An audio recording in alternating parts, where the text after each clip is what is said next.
안녕하세요. 네, 날씨가 갑자기 꼭 추워져가지고 오늘 발표를 이제 시작하기 앞서서 오늘 일단 이렇게 세션에 참여해주셔서 정말 감사드리고, 오늘 제가 말씀드릴 거는 약간 개발에 대한 얘기보다는 우리 사이드 프로젝트를 할 수밖에 없는 개발자잖아요. 그래서 이걸 어떻게 지속해서 운영할 수 있을지에 대한 제 이야기, 그리고 이를 통해서 얻은 제 인사이트들을 한번 공유해 드리려고 합니다. 네, 다시 한번 이성종 인사드리겠습니다.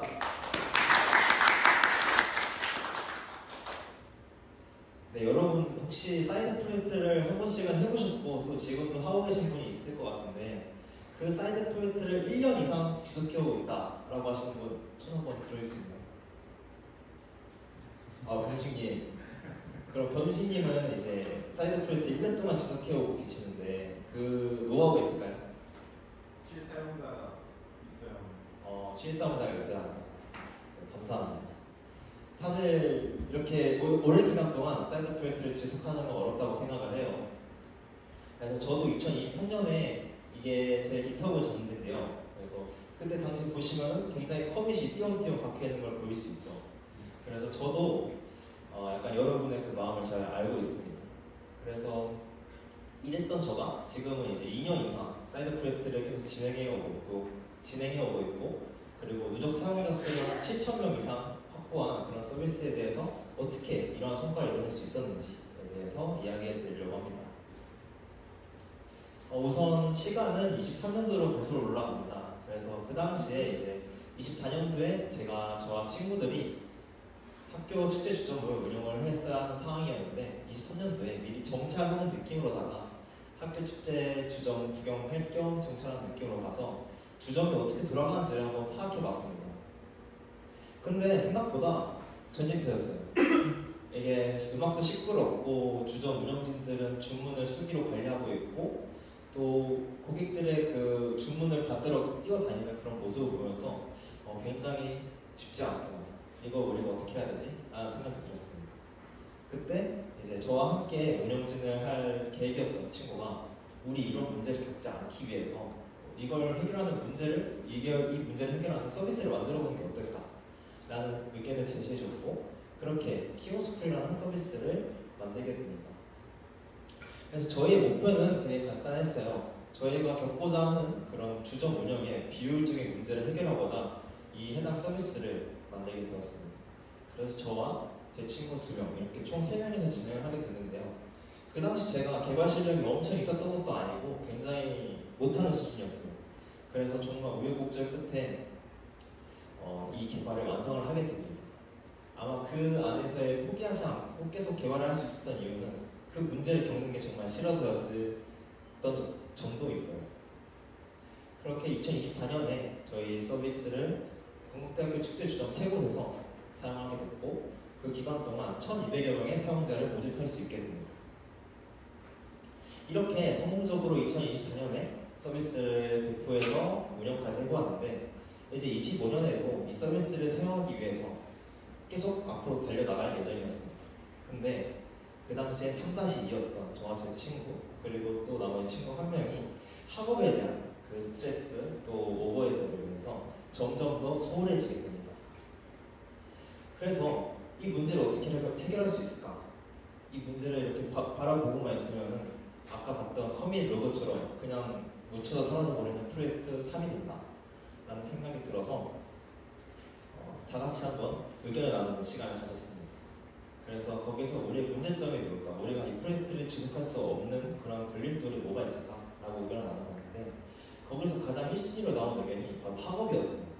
아무래도 사이드 프로젝트를 하면서 학교 수업도 따라가는 게 조금 부담스럽게 느껴졌던 것 같아요. 그래서 저희 학교, 많이 알고 계시겠지만 저희 학교에 드림학기제라는 제도가 있습니다. 이 드림학기제라는 제도가 프로젝트를 학기에 진행을 하면서 수행한 프로젝트를 바로 학점으로 환산받는 그런 제도인데요. 이 드림학기제가 바로 저희 이 프로젝트 병목 현상을 해결해 줄 수 있는 해결책이라고 생각을 해서 이 프로젝트를 제안했고 또 진행을 하게 되었습니다. 그렇게 드림학기제에 선정이 돼서 저희 프로젝트가 다시 시동을 걸려서 재가동이 되었고 이제 새로운 목표를 향해서 나아가게 되었습니다. 저희의 새로운 목표는 가장 큰 목표 중 하나가 바로 2024년보다 더 많은 사용자를 유치하자였어요. 그래서 그를 위해서 어떤 걸 하면 좋을까라고 생각해 봤을 때 맨 처음엔 바로 사용자 인터뷰를 진행을 했습니다. 그래서 사용자 인터뷰를 진행하면서 24년도에 저희 서비스를 사용해 본 분들과 또 25년에 저희 서비스를 사용할 잠재 고객분들한테 저희 서비스 어때요? 라고 물어봤는데 저는 개인적으로 완벽해요. 더 고칠 게 없네요. 라는 의견을 기대했지만 생각보다 다양한 의견을 줬어요. 그래서 역시 사용자가 처한 환경마다 요구사항이 다르구나. 우리가 비록 24년에 축제 주점 운영진으로서 우리 서비스를 만들었지만 다양한 축제 주점에 그들만의 문제가 있고 요구사항이 있구나 라는 식견을 높일 수 있던 계기가 되었습니다. 그렇게 이러한 다양한 의견들을 바탕으로 25년에 서비스 프로젝트를 개선하여 이렇게 배포하였는데요. 이렇게 좀 아까 봤을 때보다는 좀 더 세련되고 뭔가 기능이 많이 추가된 것 같죠. 그래서 실제로 기존의 3주점이었던 3곳에서 사용 중인 주점이 25곳으로 늘어나고 사용자 수는 1,200명에서 6,100명으로 늘어나게 됩니다. 제가 이러한 경험들을 통해서 깨달은 것은 우리가 개발을 할 때 보통 지속 가능한 개발을 하면 가장 최고라고 하잖아요. 그럼에 있어서 저는 개발을 위한 지속 가능한 프로젝트를 하기 위해서는 개발을 위한 개발을 하기보다는 문제를 해결하는 개발로서 접근하면 어떨까라는 것을 깨달을 수 있었습니다.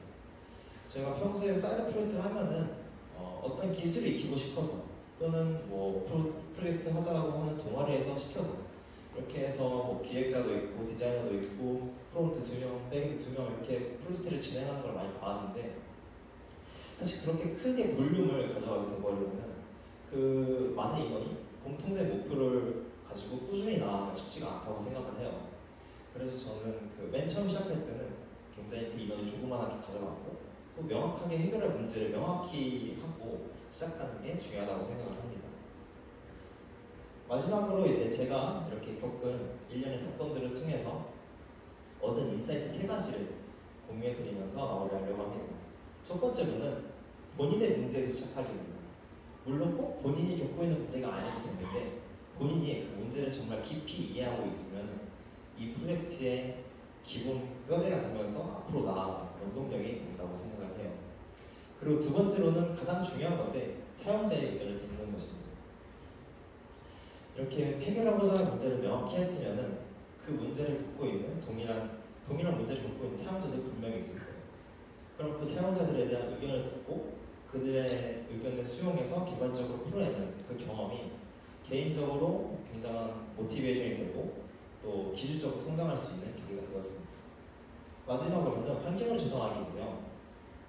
저희 프로젝트도 마찬가지로 지속을 하다가 도중에 열정이 식어서 그만뒀다가 다시 끌어올린 그런 케이스인데 그 과정에 있어서 드림마켓이라는 환경을 조성했기 때문에 이게 가능했다고 생각했습니다. 그래서 이렇게 마지막에 제가 가장 좋아하는 명언으로 마무리를 해드릴 텐데요. 꿈을 크게 가져라. 꿈이 부서져도 그 조각이 클 테니. 오늘 이 자리가 여러분이 그리기 시작하는 꿈의 첫 조각이 되길 바라며 발표 마치겠습니다. 감사합니다.